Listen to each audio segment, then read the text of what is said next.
mean, exciting for Sheffield fans, yeah. Exciting for neutrals as well, actually, because I thought that was. Yeah. I actually thought it was a good game to watch.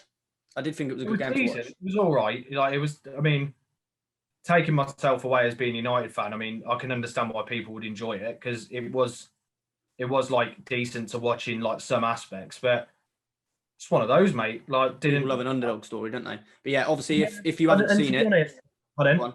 I was just going to say to people that may be watching or listening, if you didn't see it, Man United obviously lost 2-1 to Sheffield, They did. They're which was a big surprise. statistically one of the worst Premier League teams in history. Yeah, Statistically, big surprise. But even though I've got to they're not, say, which is although we're going to obviously go down the route of Man United didn't play as well as they should, yeah. Sheffield had a great game. Yeah, Jagielka was unbelievable at his age as well, unstoppable, and John Fleck brilliant, as well. brilliant. That's an honourable mention from me because he was insane. John Fleck was sick yesterday. Fleck was brilliant. Lundstrom was brilliant. Yeah. Even like the boys who came on for him were brilliant. And you've got to think as well, they didn't even have a full bench, I don't think, because of injuries. No, and they used like the subs that they used actually came on and did something. Yeah, so it was a good tactical performance from Chris Wilder, I think. Oh yeah, absolutely. And you know, like he made the substitutions for like Burke at the right time. Like he made bringing on a different wing back when the other one, I think he might have picked up a knock. It looked like goal.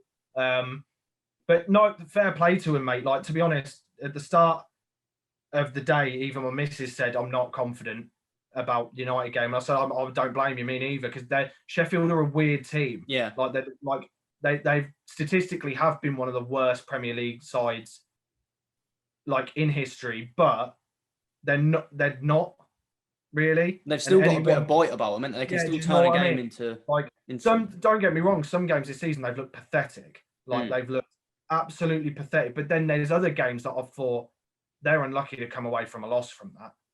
And I think that, you know, the luck was with him as well yesterday. They had that deflected goal that went in, and the goal from the set piece, which, you know, it's shitty defending from us, but then like Sharp did go into the back of De Gea and maybe put him off, but I think it's reaching a little bit, to be honest. I think that overall the performance just wasn't good enough, like from United. Yeah. The only problem I had with the game was, you know, I don't mind us losing because we were bound to lose, like at some point. I mean, the media have painted us as these title contenders, and I think that every sensible fan, you know, me joking aside, saying we were going to win the league or whatever, being a sensible fan was going to sit there and go, we're not title contenders. We're just enjoying what's going on. We're picking results, but at the same time, we've rode our luck the last few weeks. We've really rode our luck in terms of getting back into a game, having a moment of brilliance and things like that. Whereas,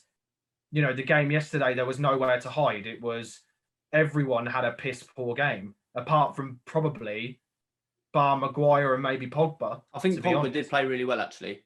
Yeah. But I wanted to talk to you about the goals because they weren't the only. Well, Harry Maguire's goal was a very good goal. Very good header. Very good goal. Keeper was rooted, so that was a good goal. Yeah. So that one's fine. Luke and Tellez was putting them kind of balls into the box the whole game. Yeah. Which was, it's a shame really, because if you had people there that were willing to attack those, mate, you might have come away with a win.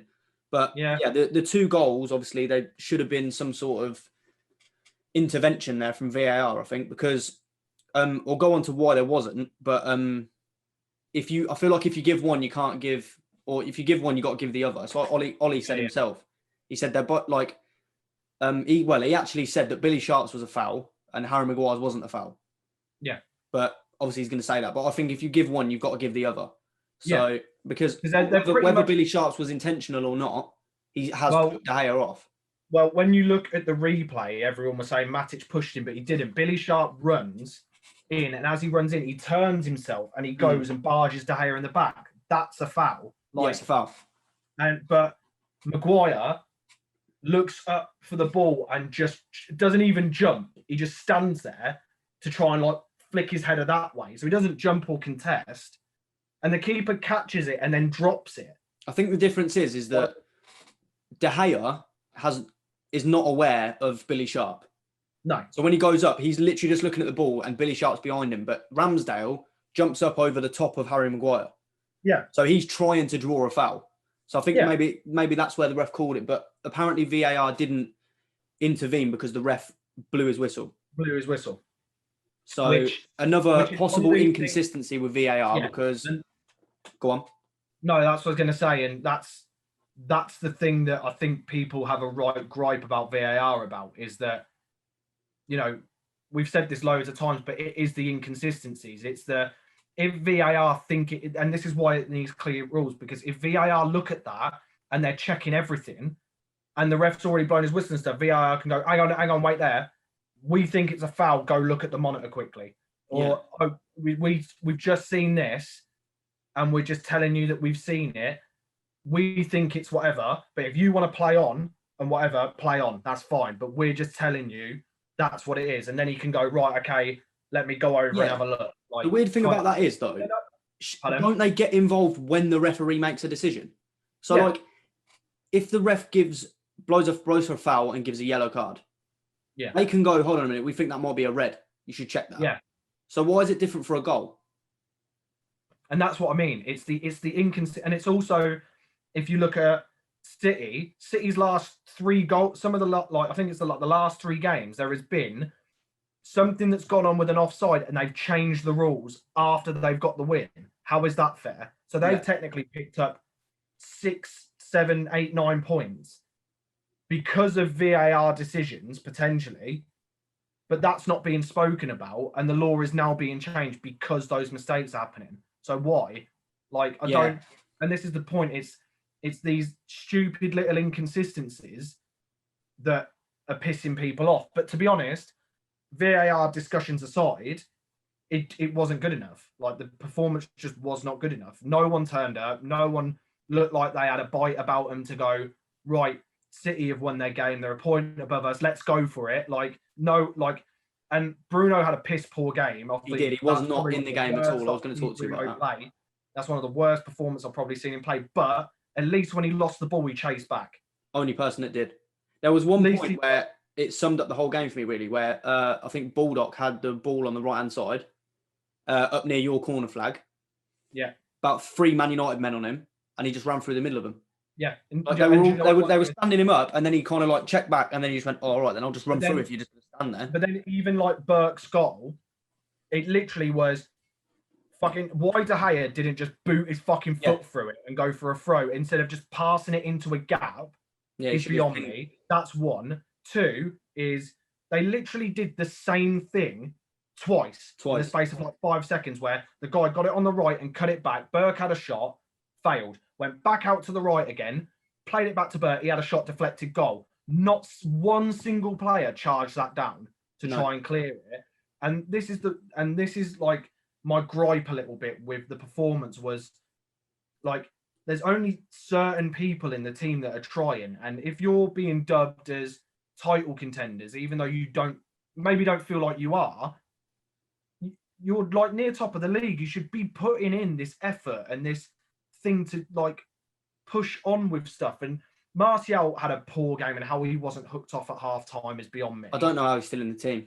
I think that, you know, there was just certain performances in that where I thought that stinks. Like, that really, like, that's just awful. And, you know, it was just a really shit performance, and Sheffield played really, really well. And I think that a lot of fans of Man United needed this humbling. Like, they needed it, because I think that a few people were getting a bit carried away with it all. But anyone with a sensible head would have looked at our fixtures the past few weeks and gone, we have rode our luck a little bit here. I think, sorry to interrupt you, but I think Man United went into the game thinking they've already won it. Yeah, 100%. It's a classic case. That's why no one was putting in effort. Yeah, and look where Sheffield are. Look how they've been playing, their results and that. But from the last few games, we've gone 1-0 down, and then we've shown the attitude and tried to dominate and come back. I don't get why yesterday was so different. It was different. It wasn't different for a period. Like, when you got your goal, you were really on top. But like, it shouldn't take you like going 1-0 down to activate the team. Yeah, exactly. Which is exactly what it does. And I don't understand. And I don't get why this kind of thing's now creeping back into the squad. And I don't know if it is potentially complacency among some people. But I read a really interesting thing, actually, where I personally don't feel that Rashford should get shoved onto the right-hand side or to accommodate Martial being in the team. I think that Rashford and Martial should be competing for the left wing spot. Absolutely. And Cavani should be starting week in, week out up front. Like, if he's fit, I don't know why he's not starting, if it's maybe a fitness issue and he hasn't played for ages or whatever, and he's just getting into it. But why he's not starting every single week is criminal. He brings so much more to that attacking line, man. His movement is not only like goal scoring movement, but it's off the ball movement that can create chances for other people. Yeah. And he's not selfish. He's not selfish. No, and he can finish, man. He's world class. He's a great striker. And he creates passing opportunities with his runs. He will run to the front post and someone will whip it, and he's made that run to make that pass happen. There was too many times where I was watching it yesterday, and even when I was watching the game, I kept going, no one's moving, no one's running, no one's trying to make space, there's no movement, everyone's just stood still. Like, and I don't understand why that's kind of crept back in. But again, it's just one of those games where I think that kind of needed to happen, because I think that's a huge reality check, and especially with Arsenal at the weekend. I mean, it can either go either way. I think it's either going to be we'll grind a result out, or they're going to smack us. Like, it's going to be either one of those. I think it will probably lean towards more grinding a result out, because if you saw Ollie's post-match interview yesterday, he was fuming, mate. Whether he was fuming with VAR or what, but when he said that they were both fouls, both the goals, or no, that your goal should have stood in there, shouldn't he? Looked like he was going to cry, like tears of anger. He was fuming, mate. So hopefully he expressed that in the dressing room and the players actually listened, because hopefully the bounce back needs to be fast, because you're not going to be, like you said, mate, it's very close this season. Everyone knows that.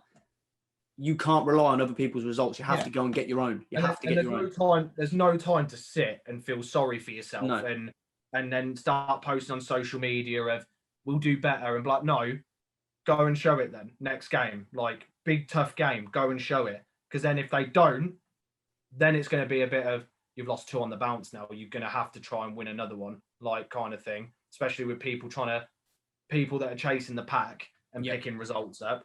But no, I think, to be honest, I think that, like, it was bound to happen at some point, and I think with it against Sheffield, I think that, they thoroughly deserved it. And to be honest, I wasn't really that confident in us getting a result against Sheffield anyway, because they're such a bogey team. They're compact. They just kept everyone behind the ball as well, defended really well. But the only problem is with Man United losing is, like, it's always panic stations. Yeah. It's the same when any big team loses. Oh, they're on that run, going to be on that run again of being, like, having poor form. Like, no one can accept just a loss. Yeah, but all right, we didn't play that well. We'll go again. And, like, rightly so, other teams would banter us and stuff. And rightly so, it was poor. Like, it rightly deserved criticism and whatever. But it's a loss.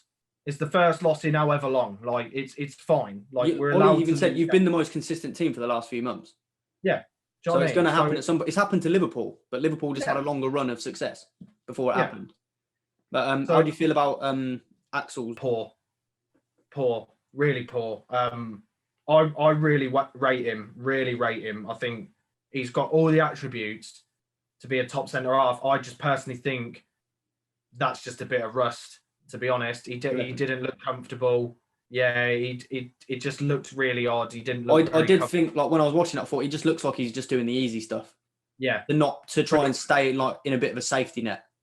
Yeah, like, let Harry Maguire do all the going forward, do all the risky passes, like, win all the headers. You just give the ball to Aaron Wan-Bissaka. That's basically all he did. And I think that's why we rely so heavily on Bailly, because Bailly does the kind of stuff Maguire does. Bailly's good on the ball and can progress the ball, but also he's perfect cover because he's quick. Like, and he does physical. Yeah. So I think that, like, with him, he just had a really poor game. Like, I really like Axel, and I think he will do well for us, like, in the future.